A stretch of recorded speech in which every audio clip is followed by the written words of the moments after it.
Hi everyone, my name is Felicia. I go by Reef_Felicia on Instagram.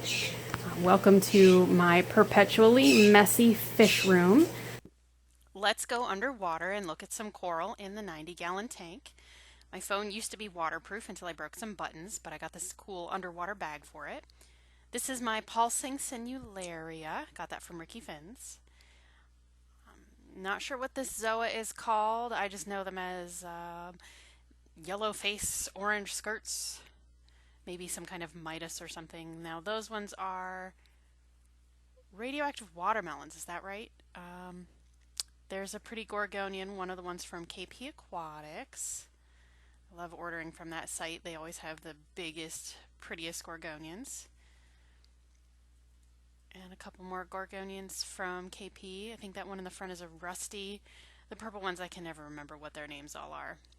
There's another really bushy one. I think that one is my favorite.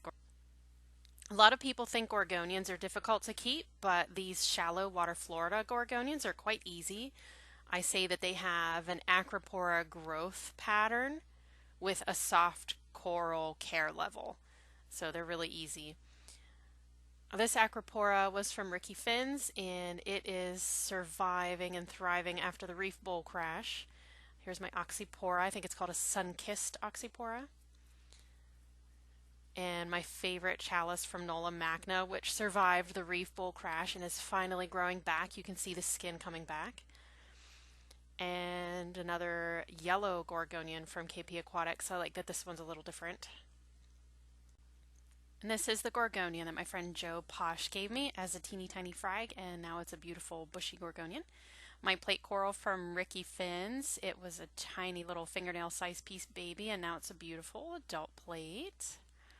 And my friend Anthony gave me this bounced Recordia. It hasn't quite bounced yet, but it's really beautiful. I love this piece. My sister got a little frag from Grace Romano in North Carolina. I'm going to remember the name of Grace's shop and put it in the caption. But I love this Cyphastria. I think it's a Superman variety, and it grows so fast, lightning fast. So you really have to keep up with the calcium and alkalinity with this guy. This is another variety of Florida Gorgonian. This is called a sea rod, and it grows a little thicker branch than other Gorgonians. And this is a green long polyp toadstool that I got from Ricky Fins. It kind of has blue faces on the polyps. And here's another purple Gorgonian. And this is my Frag Rack. This is where I put small pieces and things that I'm growing out for my parents' tank. I like that Leptastria. It's kind of blue. My sapphire damsel, whose job is to eat flatworms. Another close-up of those orange zoas.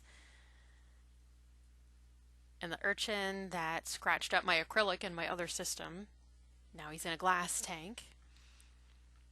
And this is one of my favorite corals. This Montipora I've had for a few years, and it barely survived the Reef Bowl crashes.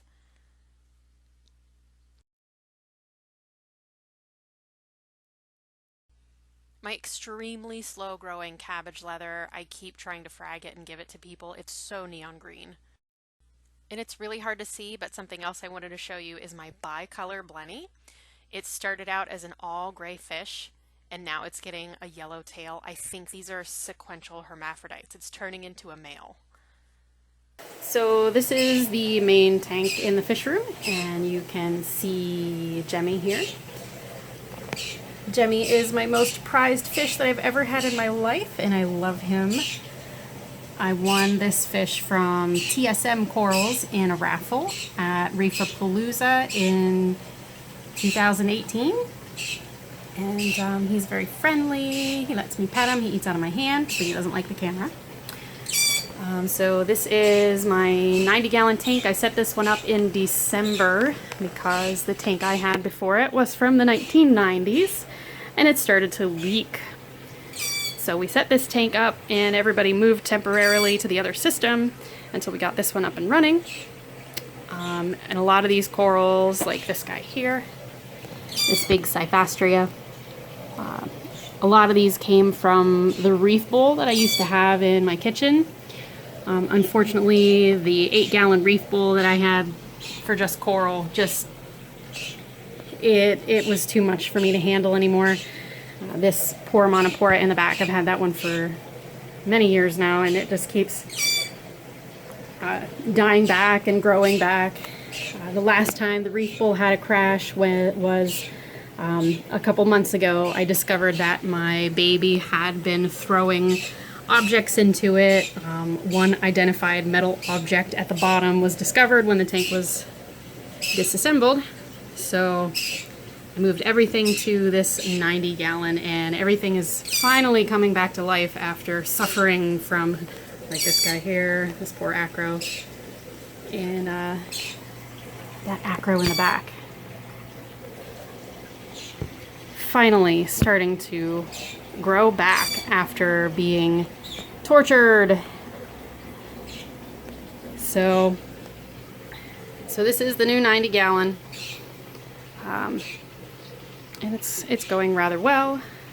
I just got a new light for it. This is a Nemolight and an AquaMaxx Prism in the back. And of course this giant window helps grow the coral as well. So I hope to get some more coral growing in this tank. And I finally put my reactor back online, running some GFO because I do have some algae issues, but I mean, don't we all?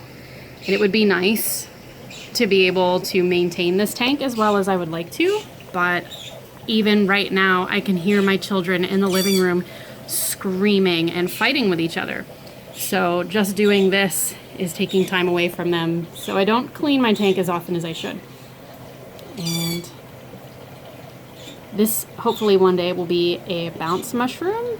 My friend Anthony gave me a teeny tiny baby. It was basically a foot when I got it. Thank you, Anthony. I really like this coral too, even though I kind of scared it. I closed it up a little bit, scrubbing the algae so I could show you this video. But this is a pulsing Sinularia. It's just not pulsing right now. It kind of pulses like Xenia, very delicately. And I really like all these Gorgonians. I've always been a fan of Gorgonians. I think I've been keeping them for more than 15 years. This big one here, my friend Joe Posh gave a tiny little stick to me. It was like 1 inch long, and now it's this beautiful flowing bush. And then these other Gorgonians I got from KP Aquatics. And they've grown quite a bit, but when you buy Gorgonians from KP Aquatics, they're already usually gigantic and beautiful. And this is, I'm going to try to show it to you without closing it. Yeah, right. But this is my favorite coral. Yep, I closed it. It's a neon green cabbage, and this doesn't even do it justice. It really literally glows from across the room. It's one of my favorite corals. I got this one from my friend Ricky Fins. So I put my hand in the tank, and Jemmy wants to know why I am not feeding him. So fine, I will feed you. I'm sorry for my shaky camera skills.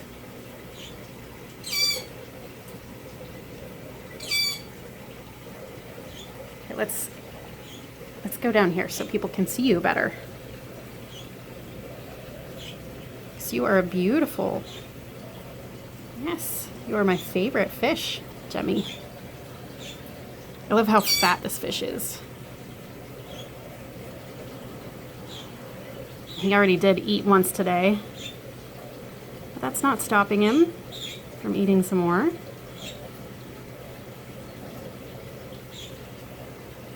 All right, buddy, we're gonna move on, so I'm just gonna give this to you.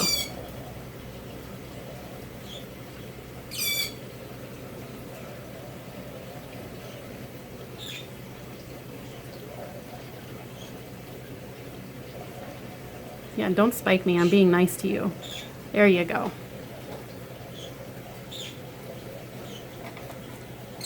My favorite fish ever. So my tank may not be as beautiful or amazing or clean as a lot of other people's tanks, but like I said, I don't have a lot of time for this because of kids. And also I'm on an extremely tight budget of almost $0. So a lot of the equipment you see here is very old. For example, I will be replacing this power head soon, but this is a high door Coralia. This is like the first generation power head that they made. This one's probably 15 years old. So this is the kind of stuff I'm working with. Equipment that's ancient and some equipment that's not ancient. You know, I've got this fancy Camor F Pro dosing pump that I really like. And I have the new Jump from MaxSpect, which is really fancy. It's got different modes, which I didn't know return pumps could do this, but it has a DC controller. And you can set it to like a pulse mode. That's what 3 is, so that it's like a more natural wave effect. It ramps up and then slows down. It's really cool. Oh my, go ahead. Go ahead. Put your hand in. Put your hand in.